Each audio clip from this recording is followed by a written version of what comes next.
Hey there and welcome to Scandal Steep. It's a warm afternoon in Memphis. The sound of car engines and chatter fills the air as people move about the streets. For many, it's just another day, but for others, it's a constant reminder of how things have changed since the violent death of rapper Young Dolph. The streets are no longer just streets, they are battlegrounds, soaked in blood and tension, where old grudges mix with new tragedies. The city has been on edge since Dolph, a beloved figure who had earned the title King of Memphis, was gunned down in broad daylight. The love and respect that people had for him ran deep, and those responsible for his death have unleashed a storm that continues to sweep through the city. Young Dolph was more than just a rapper to Memphis. He was a symbol of success, resilience, and loyalty to the streets that raised him. His influence extended far beyond his music, with many praising his efforts to give back to the community. From donating money to schools to creating opportunities for young people, Dolph's impact was undeniable. His fans adored him, and the city seemed to have a collective affection for the man who, despite his fame, never forgot where he came from. However, the streets don't forget either, and after Dolph's murder, they erupted in violence and bloodshed. Rumors about rival rapper Yo Gotti's involvement began to circulate, stirring tensions that had already been simmering. The streets buzzed with speculation, and the situation quickly spiraled into a cycle of violence that Memphis hadn't seen in years. People on both sides were taken out as retaliations mounted, and what started as the murder of one man became a war that claimed the lives of many.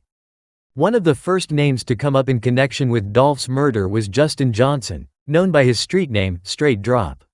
His involvement set off a series of events that deepened the chaos in Memphis. The violence surrounding Dolph's murder wasn't just a random act, it was the result of a long-standing feud that had now reached its boiling point. The story of Straight Drop is one that has roots in Memphis' turbulent streets.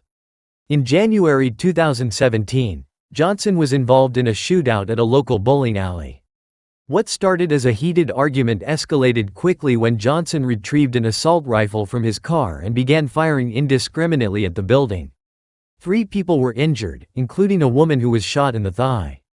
Despite the seriousness of the crime, Johnson, who was only 18 at the time, managed to avoid significant jail time. His cooperation with the police and the fact that it was his first offense earned him a relatively light sentence. This would not be the last time Johnson found himself on the wrong side of the law. By the time of Dolph's murder in November 2021, Straight Drop had already served time for a federal weapons charge but was released in 2021. His criminal record, combined with his ties to Memphis street culture, made him a prime suspect when Dolph was killed. Johnson wasn't shy about his activities either. He taunted authorities and rivals alike on social media, even releasing a music video shortly before he was arrested for Dolph's murder. But Johnson wasn't the only one involved. Another key player in the case was Cornelius Smith, who had a history of violence. In 2021, Smith was arrested for carjacking a white Mercedes that was later identified as the vehicle used in Dolph's murder. The same car was also linked to another fatal shooting, further implicating Smith in a web of violent crime. Despite a previous arrest in 2018 for kidnapping and domestic violence, Smith had somehow managed to evade long-term imprisonment, much like Straight Drop. As the investigation into Dolph's murder continued, more names emerged, and the body count kept rising. Memphis had become a war zone. Anyone with ties to Dolph's murder was a potential target, and even those who made jokes about his death weren't safe. Just a week after Dolph's passing, a local comedian, Darian Dune Childs, was shot dead after making light of the situation on social media.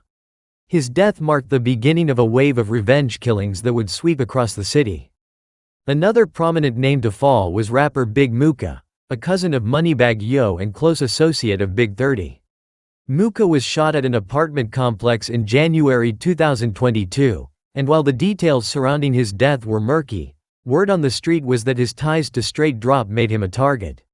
The cycle of violence was unrelenting, with each new death adding fuel to the fire. Then there was Joshua Taylor, also known as CEO Tay, a high-ranking member of the Trula Mafia gang. Taylor was believed to be involved in organizing Dolph's murder, but he too met a violent end. In June 2023, police found Taylor dead from gunshot wounds in his car. His death was yet another link in the chain of retaliations that had been set off by Dolph's murder. Perhaps the most shocking death in this ongoing saga was that of Lash Desto, a female rapper who was killed in September 2022. Desto and a friend were stopped at a red light when two gunmen opened fire on their vehicle, killing Desto and injuring her passenger.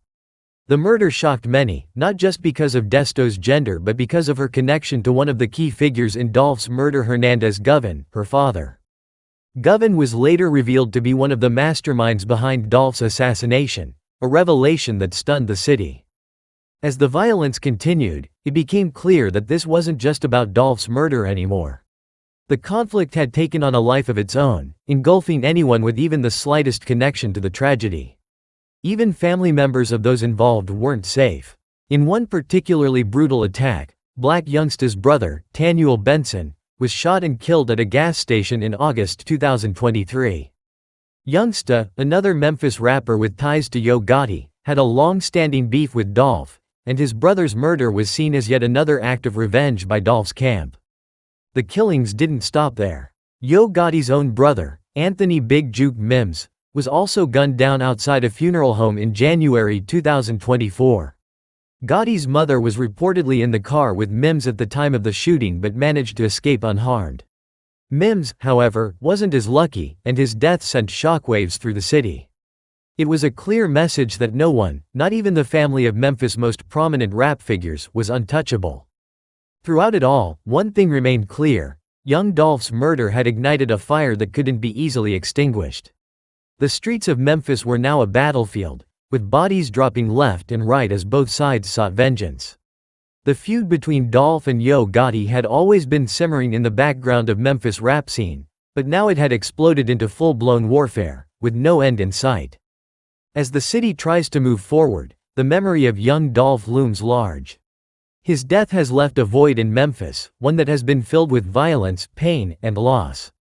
For many, the cycle of revenge feels endless, with each new death only deepening the wounds that Dolph's murder left behind. But for those who knew and loved Dolph, the fight is far from over. The streets may be quiet for now, but beneath the surface, the war continues.